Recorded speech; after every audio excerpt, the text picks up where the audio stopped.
I want to go now to Burlington, Vermont, and Senator Bernie Sanders. Welcome, Senator. The president responded this morning to the protesters who were marching yesterday against him and said basically the election is over. Why didn't you vote in the election? It doesn't sound like he's listening to those voices. Well, I have the feeling the vast majority of the people who protested did vote. As you know, Mr. Trump lost the popular vote by almost 3 million votes. But I think the point of yesterday, which was extraordinary, John, not just all over this country in Montpelier, Vermont, where I was, we have one of the largest rallies in the history of the state. All over the world, what people were saying to Mr. Trump, women are not going backward, where they are not going to become second-class citizens. Listen to the needs of women. Listen to the needs of the immigrant community. Listen to the needs of workers. Listen to what's going on with regard to climate change. Modify your positions. Let's work together to try to save this planet and protect the middle class.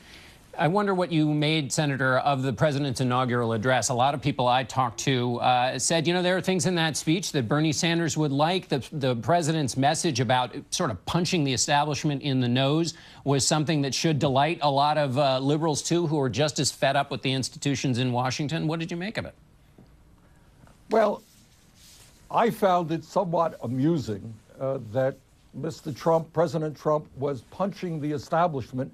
But right behind him, John, sitting in the VIP sections, were billionaire after billionaire after billionaire, some of the most powerful people in this country who over the last 10, 20 years have become much, much richer while the middle class has shrunk.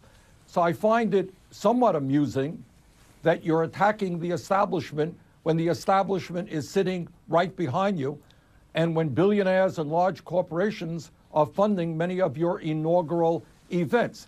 Now, if Mr. Trump is serious about standing up for working families, then he's not going to throw 20 million working people off of health insurance. He's not going to cut Medicare and Medicaid. In fact, to my mind, the best thing that Mr. Trump could do right now, today, is to send out a tweet and tell the American people that during the campaign, when he said over and over and over again that he would not cut Social Security, cut Medicare, cut Medicaid, tell the American people that he was not lying, that he's going to keep his word, and that they do not have to live in anxiety. All right, Senator, I want to follow up on that question on Obamacare and those issues, but we need to take a short break right now. We'll be back in 1 minute with more from Senator Bernie Sanders. Stay with us. And we're back with Vermont Senator Bernie Sanders. Senator, you were talking about Donald Trump should reiterate that he will not meddle with Social Security and Medicare. Reince Priebus, his chief of staff, has reiterated that. Tom Price, in your questioning, I believe, said that he wouldn't. Answered your question about that. Do you not believe them, or? Well, John, what does meddle mean? The truth is that right now, the chairman of the subcommittee on Social Security, the Republican chairman of that committee, is working on legislation that would devastate Medicare, which devastates Social Security.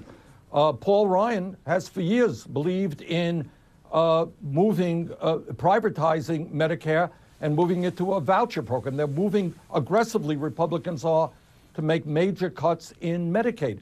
What Trump, meddling is not the word.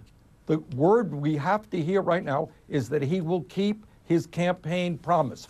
No cuts to Social Security, Medicare, and Medicaid. I got to tell you something. I talked to a psychologist last night who told me that some of her patients are already in increased anxiety. What happens if they lose their Medicaid? What's going to happen to them? So Mr. Trump, President Trump, can reassure the American people that he will keep it by keeping his campaign promises. I guess the question of cutting then gets everybody into a big debate about what is a cut and what isn't a cut. But let me ask you about the Affordable Care Act and the executive action the president has taken. What do you make of it in terms of the health of that bill or that program? Well, look, it is clear that the Republicans want to repeal the Affordable Care Act. The American people are very divided on the positives and the negatives of the Affordable Care Act.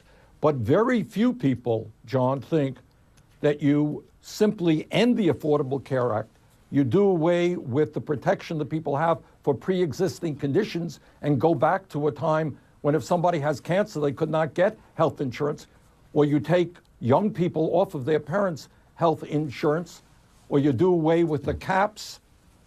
People don't want to see that. And it seems to me, and to the American people, you just cannot repeal the Affordable Care Act without a replacement. Republicans have had 8 years to come up with a replacement. I have not seen that yet. Let me ask you about some areas where you might be able to work with the president, and especially given the speech he gave in his inauguration on infrastructure. Next week, they're going to spend a couple of days, I've been told, on trade. On drug pricing, he sounds exactly like you in terms of can you do anything to reach out, and why not grab the moment? That's right. You're absolutely right. We are going to introduce legislation that will substantially lower prescription drug costs in this country, because the pharmaceutical industry has been ripping off the American people right and left. Outrageous.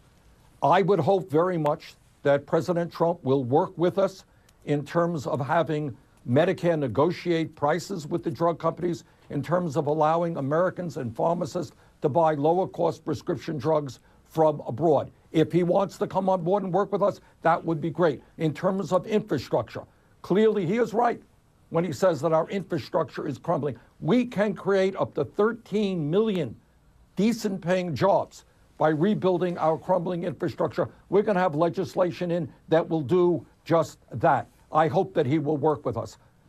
We also understand that our trade policies are a disaster. Let's see if we can work together on that as well. All right, Senator Sanders, thanks for being with us. The test will be whether Democrats allow Democratic senators to work with him. We'll talk about that when you're on next time. Thanks for being with us, and we'll be back in a moment.